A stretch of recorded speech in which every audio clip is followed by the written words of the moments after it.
Okay, so all five Pandavas were married to Draupadi, and so they made a rule that only one of them could be with her at a single time, and if anyone interrupted, then they would have to go into exile for 13 years. Now, some authors, say that it was 1 year just because they also try and stick to this whole idea that they kind of dumb down the Mahabharata for people because they try and technically Yudhishthira is about 72 and Arjuna was about 65 when they fought the Battle of Kurukshetra. But they draw him young because it was Dwarka Yuga, and so sometimes I hear excuses that people make, which is like, oh well, we don't want to terrify the non-believers or whatever, so they adjust certain figures, so that the incredulous skeptics, well, I really don't believe in such pandering. So, yeah, it was 13 years exile, and it was 650 million soldiers. So, anyway, so yeah, it was 13 years exile, and he was gone, and so, that 13 years was the agreed to term. So, just so happened that Arjuna went to the was walking through the palace, and they come this Brahmin comes up to him, and he's all like, yeah, you gotta save me, my cows have been stolen. So Arjuna's like, yeah, sure, I'll help. So he went over, and he now the only thing is Arjuna was with Yudhishthira was with Draupadi in the armory, and that's where the weapons were. So Arjuna is like, oh man, I can either go into exile and may die, or I can tell the Brahmin I can't help him, and then my honor dies. And it's better that I die physical death than my honor dies. So he knocked on the door, and he went in, and he said, I'm very sorry. And then he got his bow and arrows and went out and caught the bad guys. And then he immediately put on the robes, and he was about to head out. So Yudhishthira grabbed him and like, you did the right thing. You were supposed to save him. You don't have to go. And Arjuna's like, well, we made these rules. We have to stick to them. I can't just bend them or twist them. So I'm going. So he headed out.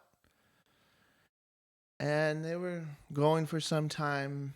He would travel with Brahmins, like in a group. It's safer to travel in groups.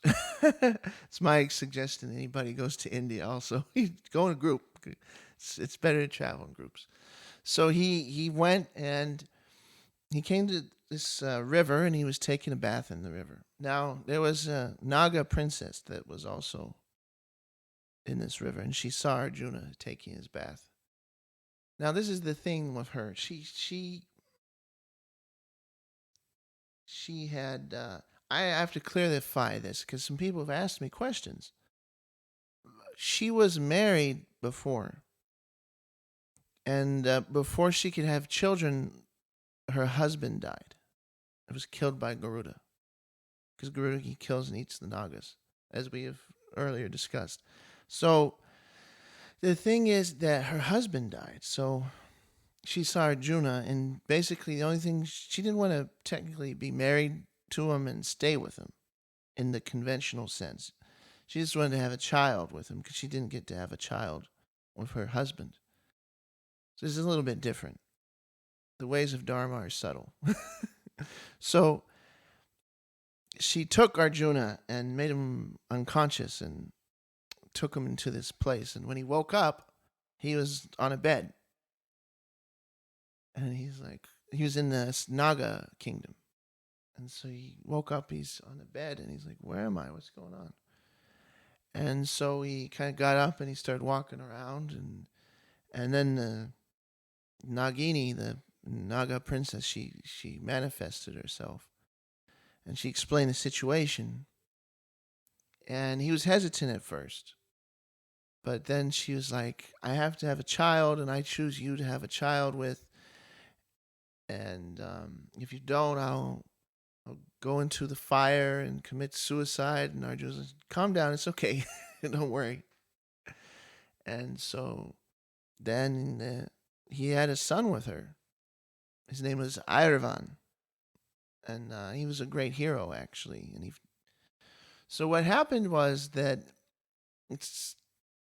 he didn't really take care of her, and he couldn't really take care of the kid because he was on the exile and all these things, and they're kind of, not human race. So the thing is that Ulupi ended up moving to Swarga, and Indra ended up raising the child. Because, he's like his grandfather, and they're on the celestial level, so Indra just kind of like babysat and took care of Airavan and Ulupi for Arjuna. Because the thing is, she didn't really want to. She had a husband already. Unfortunately, he died, but she wanted to have a child, and so that was the whole thing. So then Arjuna went around South India and had some more adventures, and went down to the tip and went to see, Ranganath, and there's this place where there's where Rama did this puja to Shiva, so he did this puja to Shiva before he conquered Lanka. And then there's a place where the bridge is, and Arjuna went down there and saw all that, and then he went back up the East Coast and saw, Puri and all that, and he kind of headed out, and he ended up in Manipur, which is through Assam. There's Bengal, and then there's Assam if you keep on heading east. And Assam is like this. If you look at the map of India, there's this little like section that sticks out. And then there's a farther eastern section, which is Manipur. So Arjuna ended up in there. And so that arrangement was there was the king, and he had a daughter named Chitrangada, which literally means beautiful armbands, or beautiful armlets. That's what Chitrangada means. Chitra is pretty as a picture, like painted or beautiful. So Chitrangada was the princess, and so the king, the Kurus are world famous dynasty.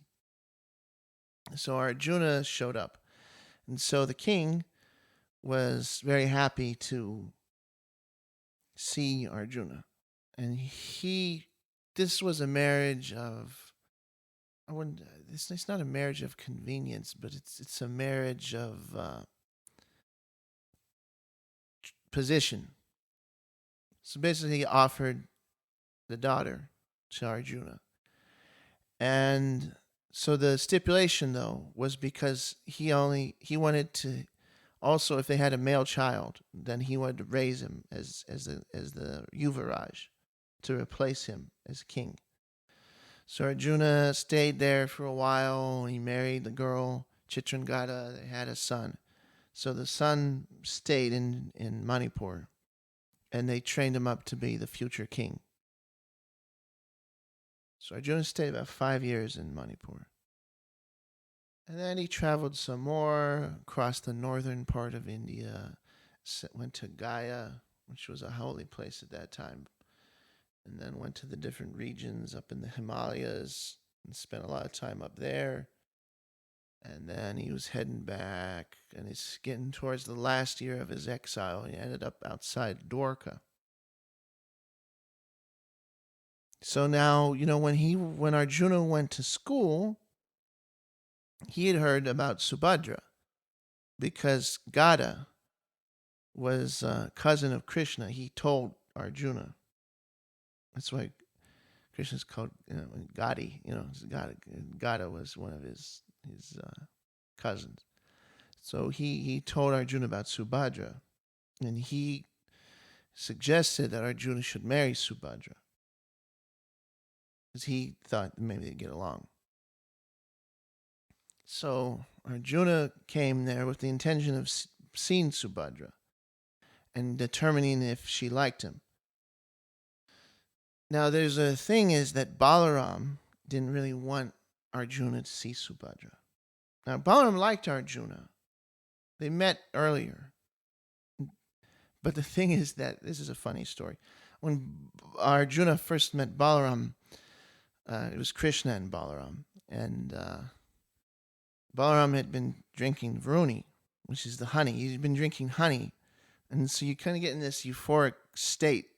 And Balaram was just laughing. And he was talking, but his sound, he couldn't, it sounded like, he couldn't. And then he ran over and he slapped Arjuna on the back. And he flew like 20 feet. And then Balaram went on. And Krishna said, "Oh, he said he likes you." He translated because when Balaram was in that euphoria and all he could do was laugh, no one could really understand what he said. So Balaram liked him, but Balaram had impartiality towards Duryodhan, and he was wanting Subhadra to marry Duryodhan. So Arjuna showed up, and he kind of wanted to check out Subhadra and see if she'd like him, but Balaram didn't want him to see her, and so he's kind of stressed out, and so he decided that he would sneak in a disguise. So he was dressed as a sannyasi. So he had on the robes, and he was one of those transcendental meditating type of sannyasis. So he was just kind of sitting there. It was almost the rainy season. So he was kind of just sitting, and he was about to go in the city, but it was evening, and he closed the gates of cities at night. So he's outside. There's a bridge. There's a big bridge that went to Dwarka. So he was on the land, and Dwarka was an island. So he was on the land, and he was sitting under this tree. And there was big, clouds, and it was lightly raining, and he's just kind of sitting there, kind of absorbed, wondering, how am I going to get in? And so while he's doing that, Krishna, he's in Dwarka. And so Krishna, he kind of wakes up, and then he sees everything that's going on, so he starts to lightly laugh. And then he just starts to laugh really loud, and he's laughing, and Satyabhama wakes up, and she says, "Krishna, what's so funny?" So he says, "Well, my buddy, Arjuna, he's out there, and he wants to meet Subhadra, but he doesn't know if she likes him, and so he's all kind of like stressed, and so he's dressed as like a sannyasi, and he's going to try and sneak in, and it's really funny, So I'm going to go out and meet him."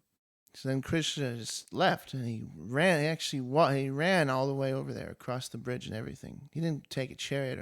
He was excited because he wanted to see Arjuna. So he ran all the way across the bridge and all the way over to the tree where Arjuna was.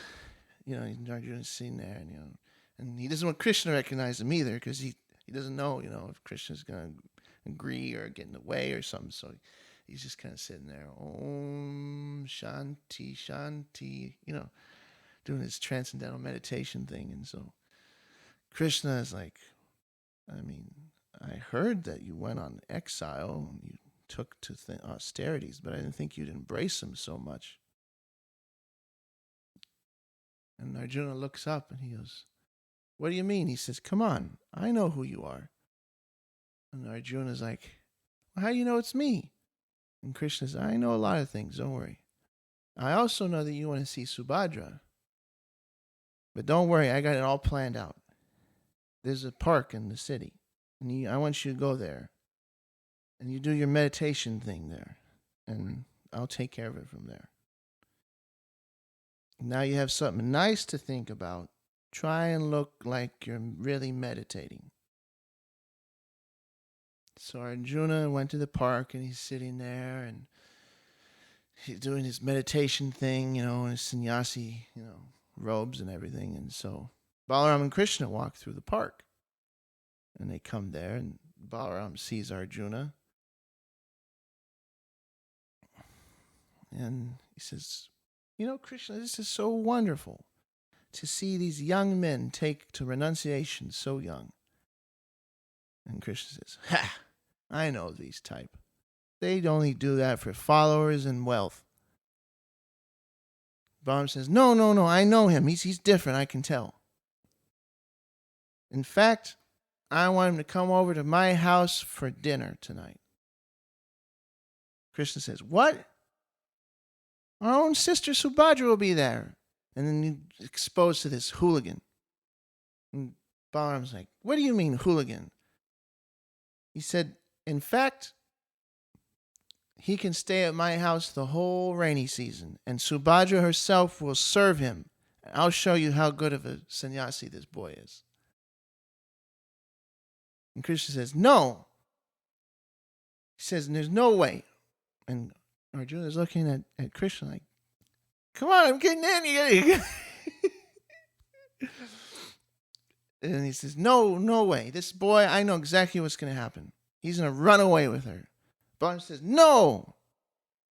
He says, I'm the older brother. What I say happens. He's staying at my house unconditionally.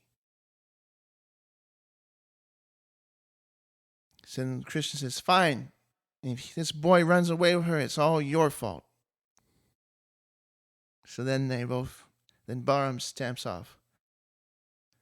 And Arjuna's like, what'd you do? And Krishna's like, well, I got you in there, didn't I? So then Arjuna, he stayed at Balaram's house all rainy season. And so Subhadra, she would come and she would serve him. And she's always wondering, why is he looking at me like that? But she would come and she'd serve him his food and he'd sit there and try his best to look like a swami, And so they're waiting and, one day, Subhadra's out and about and everywhere she goes, she hears Arjuna. Because, Krishna, he made it that way. So she thinks, well, who knows why? She goes to Krishna and she says, you know Arjuna? He's your friend, right? Krishna says, yeah, he's my friend. I know him pretty well. Why are you asking about Arjuna anyway? Doesn't Balaram want you to marry Subhadra? I mean, doesn't Balaram want you to marry Duryodhan? And she said, I don't know. He said, well, I kind of know Arjuna, but you know who knows Arjuna the most? She said, who? He said, that sannyasi stays at your house. He knows him very well. You should go see him. Ask him about Arjuna. So he said, okay. So then she went back and she sits there and Arjuna's just kind of sitting there. And she says, do you know Arjuna? Yeah.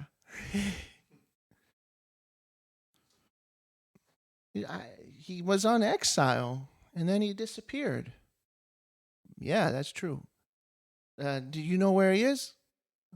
Yeah. Where did he go? Well, the thing is that he actually was attracted to you. But he didn't really know if you liked him. And he didn't really know what you were like. So he dressed as a sannyasi and he snuck into Dwarka and he's sitting right here in the garden. So anyway, so Subhadra, she freaks out and she runs away. And Arjuna, he can't really stay there anymore. So he gets out of there too. So he goes to stay with Krishna. So, a few days later, Krishna comes. And he says,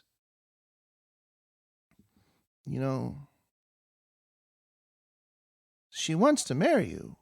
But, she's a Chatrani, and so you got to, go up and rescue her, the Rakshasa vivaha. That's what it's called. You go and kidnap him. That's what she wants. So I have a chariot with horses, and you have your bow, but I'll give you armor. And she's gonna go to a temple to do a puja. So she'll be surrounded by women, but I'll make sure there's not too many guards. You just go. It's up to you, though. Do you want to? So Arjuna's like, yeah. So then the next day, Arjuna rides up in the chariot. He stops they're doing walking, and the chariot goes right in front of him. And Arjuna jumps out and puts his hand out. And Subhadra takes his hand, and she jumps. Subhadra grabs the reins. And off they go. And the guards are coming, because Arjuna, he has to fight. So the guards are coming, he's shooting arrows, and then out the door, out the gate of the city. So everybody, there's a special horns that you blow to assemble all the warriors. So they blow the horns, and Balaram's there, and he's angry. All the warriors are there. And Balaram says, we've been insulted. This Arjuna stole my sister. We should go to the Pandavas and destroy them and grind their city into dust. And all the Yadavas are Jai, Jai, Jai. They want to go. And Krishna, he's just kind of sitting there with his legs crossed and not doing anything.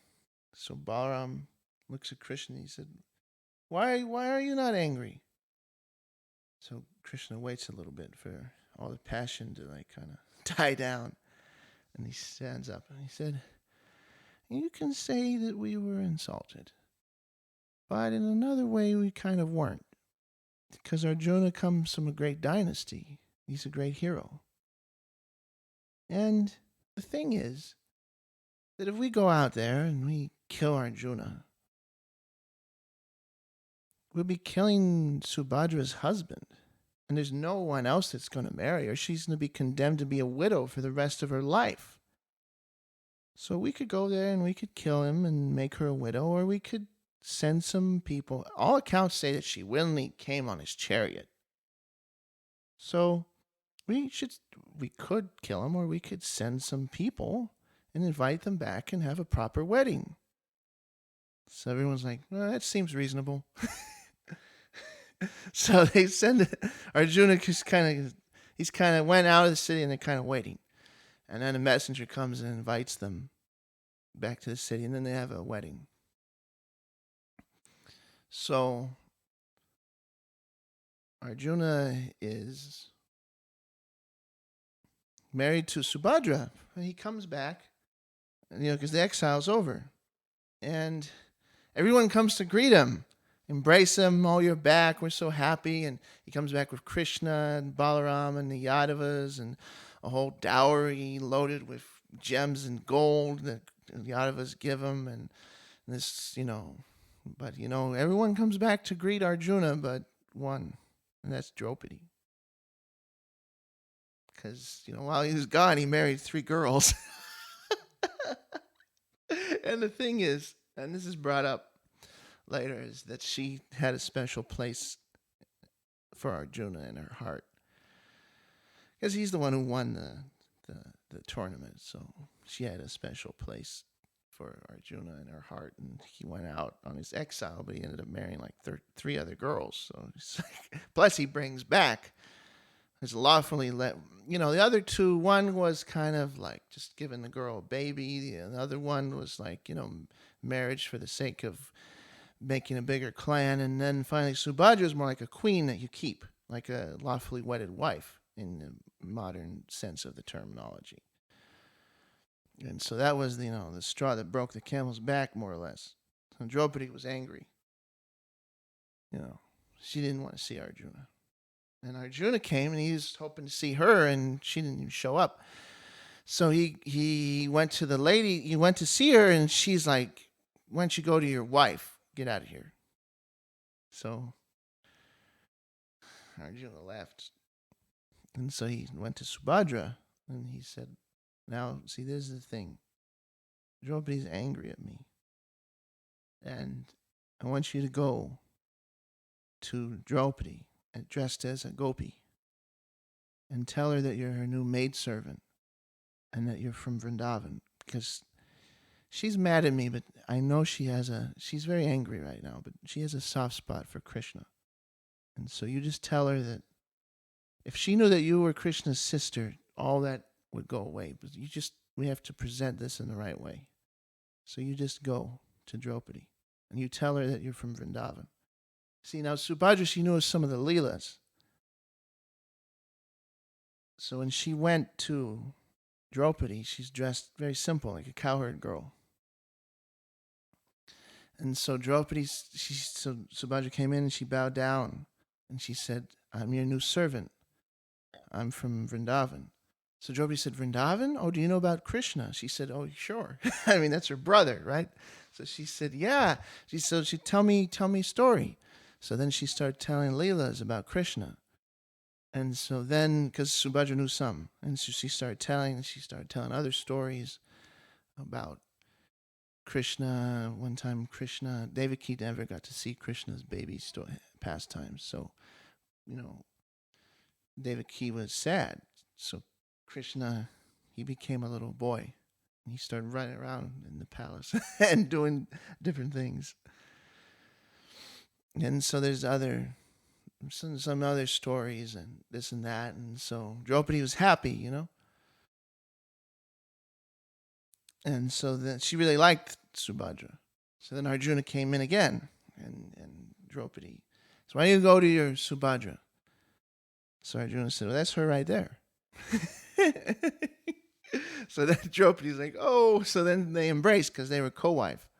So then that was Arjuna in his exile.